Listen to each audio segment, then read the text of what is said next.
பாரபட்சமில்லாமல் படிகளந்து திரட்டித்துக் கொண்டிருக்க அப்படி இருக்கும் பொழுது ஒரு நாள் தினத்திலே ஆதிசக்தி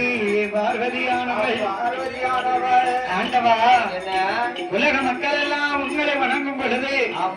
நாங்கள் அதிகாலையிலே சூரியனையும் சந்திரனையும் வணங்குகிறீர்களே தாங்க என்ன காரணம் என்று கேட்க அவன் பார்த்தார் ஆண்டவன் பகவான் அதிகாலையிலே உதித்து வராரு சூரிய பகவான் அவர் எனக்கு வலது கண்ணு இரவிலே வெளிச்சம் தருவது யாரு சந்திர பகவான் சந்திர பகவான் எனக்கு இடது கண்ணு அதனால் அவர்களை நான் அடியேன் தினமும் வணங்குகிறேன் அம்மா என்று பகவான் சொல்ல பார்வதி நம்புறேன் அவன் பார்த்தாய் பார்வதியானதா பகவான் சொல்லுவது உண்மையா பொய்யான பரிசோதனை செஞ்சு பார்க்கணும் என்று பகவான் அமர்ந்திருக்கும் வேளையில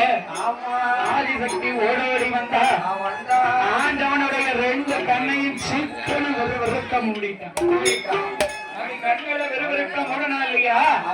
அவ உலகம் எங்கேயும் சூரியனை இல்ல சந்திரனை இல்லன்னா எப்படி இருக்கும் எப்படி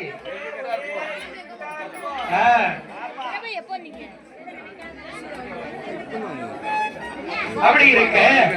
ஒரே இருமயமாக இருக்கும் பொழுது பார்த்தார் ஆண்டவன் பகவான் நம்ம என்னத்தை சொன்னாலும் பார்வதி நம்ம வார்த்தையை கேட்கலையே பார்த்து பார்த்து பையன்